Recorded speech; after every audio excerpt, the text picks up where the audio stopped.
I'm Maurice Powell. Welcome to A Little Like Music, Manx Radio's regular Thursday evening classical music hour. Like classical music, certainly this evening, I'm going to start with one of my favourite orchestral showpieces. This is Chabrier's Espagne. Colourful, bright, breezy, a wonderful piece. Written in 1883, it was a rhapsody for orchestra, and it virtually made Chabrier's name. Dedicated to the conductor Charles Lamoureux, who later founded an orchestra in his name. It was written in a very short space of time. Chabrier loved Spain. He went on several sort of tours of Spain and checking out the local dances and folk music as well. And he put it all together in this wonderful, wonderful piece, Espagne.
Chabrier's España, played for us this evening by the City of Birmingham Symphony Orchestra, conducted by Louis Framo, a conductor who I fear has been somewhat neglected. He was the conductor of the CBSO before the Simon Rattle era, and it was Louis Framo that really turned the orchestra into a world-class orchestra, as you can hear from that wonderful recording. He recorded a good deal of French music, of course, but many other things as well. But I think it has been somewhat neglected, but I remember having some of his recordings of Massenet and various other composers, Sasson, and so on, in the 60s and 70s, and thoroughly enjoying them. And, well, I can't imagine that piece being played any better. So, another French composer then, Sasson.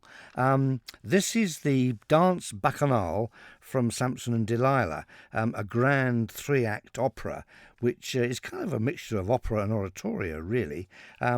It was begun in 1869, but not finished until around 1877. It's his most popular opera. He did write at least a dozen other operas, and some of them will be well worth hearing and have been recorded, but they're very rarely performed. It's really Samson and Delilah, and it does have two or three kind of hit numbers, which means famous singers can extract famous arias from it. However, this is the Dance Bacchanal, part of the ballet music then, from Sasson, Samson and Delilah.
Well, a definite Eastern flavour there, very exotic, pounding drums, very colourful. That was the dance bacchanal from Sasson, Samson and Delilah.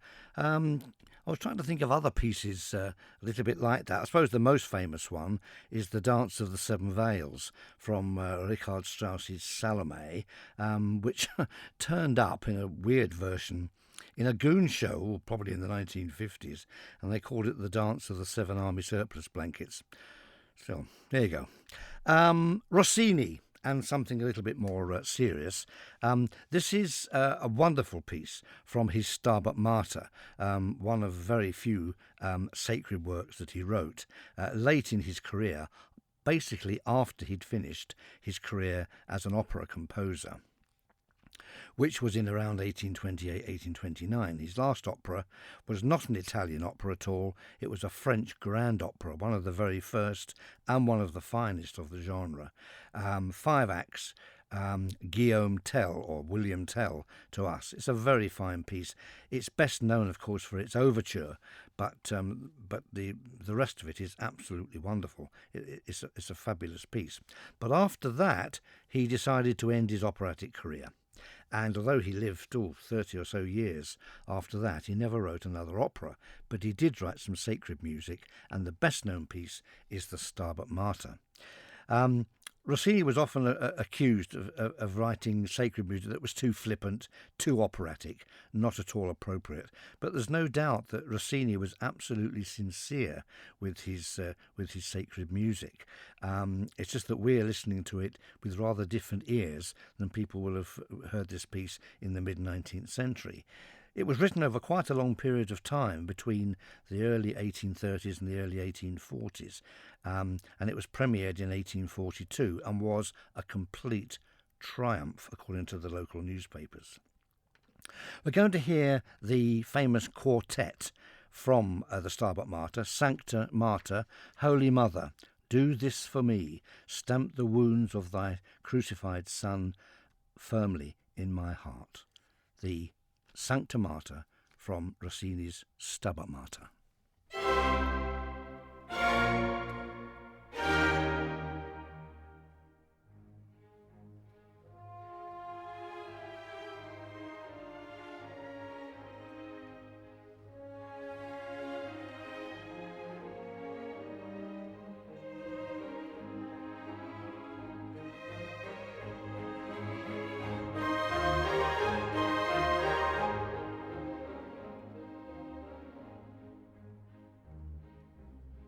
Sancta Materis Curagas,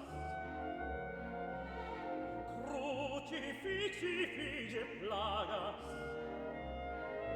Sancta Materis Curagas, Crucifixi Fige Plagas, Corde meo, Corde meo,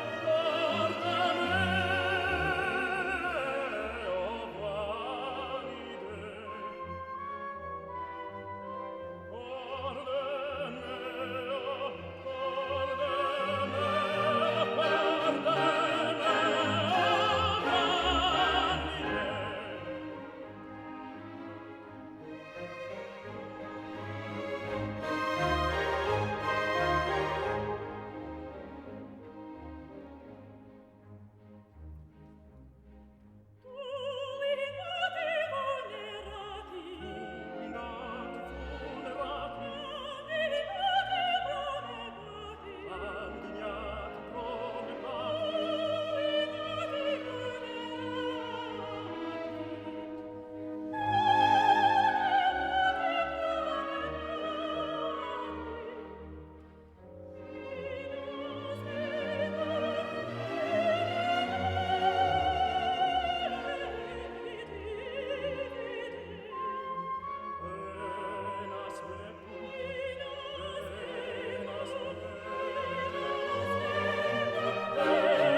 The Sancta Martyr from Rossini's Stabat Mater, a fabulous piece. Well, you may think that Rossini's style is really too operatic for the words. Much the same accusation was made against Haydn, getting on for a century earlier, and he just said, well, you know, when I think of God, it just makes me happy. So in my church music, I write happy music. I don't know whether Rossini would have echoed that thought, but I rather imagine he would. Marvellous music. What can you say? And now to more marvellous music, although a completely different style and genre. This is Vivaldi now, something just to sort of relax with. Vivaldi, as we know, wrote over 600 concertos, many of them for violin, but also he wrote concertos for just about every instrument that was available to him, some which were virtually obsolete, like the lute, and some which were very, very new, like the clarinet or chalumeau. He also wrote concertos for a lot of plucked stringed instruments, such as mandolins and things like that. So here is the Andante from a concerto for two mandolins, played here on two guitars by John Williams and Benjamin Verdery. Andante from Vivaldi's concerto for two mandolins.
Part of a lovely concerto for two mandolins, played there on two guitars by Vivaldi. And now to the music of Johann Strauss II, something a little bit unusual. This is a lullaby called Musik der Nacht. It's a lullaby. It's from an operetta that I don't think I've ever heard a note of. It's called Indigo and the Four Robbers. It's sung here in a special arrangement by the King's Singers. So, Johann Strauss II with a difference. Musik der Nacht.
Musik der Nacht by Johann Strauss II in a special arrangement sung for us there by the King's Singers.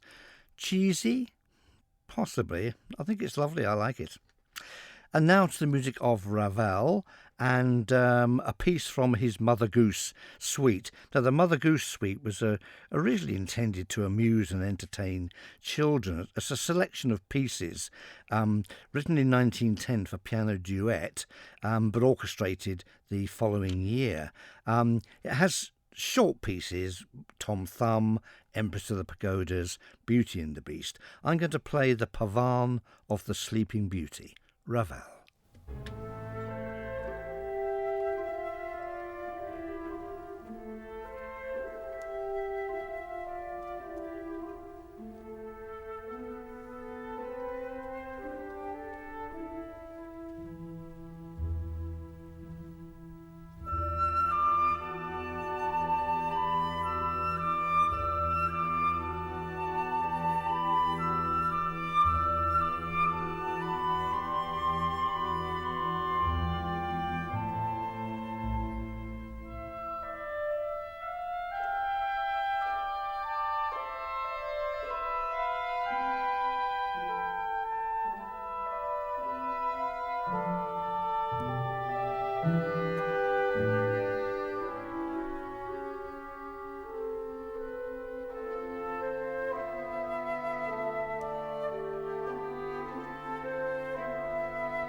Part there of Ravel's Mother Goose suite, the Pavane of the Sleeping Beauty. And he does really write the dreamiest music, doesn't he, Ravel? And now to the music of Percy Grainger, and a rather longer piece than some of the shorter pieces that we're very familiar with, things like Mock Morris and Country Gardens, things like that. This is called Green Bushes. It's based on a folk song collected by that great collector of English folk songs, Cecil Sharp, and orchestrated in this version by Percy Grainger in 1921. The tune is heard over and over again, rather in the style of a passacalia. In other words, that the tune comes many, many times and is with different sort of moods and variations on it. Fascinating piece, very relaxing and calming to listen to. Percy Grainger, Green Bushes.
The music of Percy Grainger, full of interest with his familiar sort of rumbustious ending there. That was his arrangement of an old folk song, Bushes and Briars. That more or less brings us to the end of the programme, just something to play us out with. I don't think I've played anything by this composer in the previous 5 years or so, maybe a tiny piece or two. I can't really remember. The composer is Richard Rodney Bennett, famous for his film music, but for much else as well. An intriguing and enormously talented composer of a huge variety of different styles and things. I'll try and find a few more pieces by him for later programmes. But this is part of the film music he wrote for the Agatha Christie film Murder on the Orient Express. Now I'm assuming this is the version with Albert Finney in the role of Hercule Poirot. Had Ingrid Bergman and a host of other stars in the cast. So I hope you've enjoyed the selection. It's been very varied, really, hasn't it? Saint-Saëns, Rossini, Strauss, Ravel, and now Richard Rodney Bennett. Please join me again next Thursday at 9. Happy listening. Take care. Bye-bye.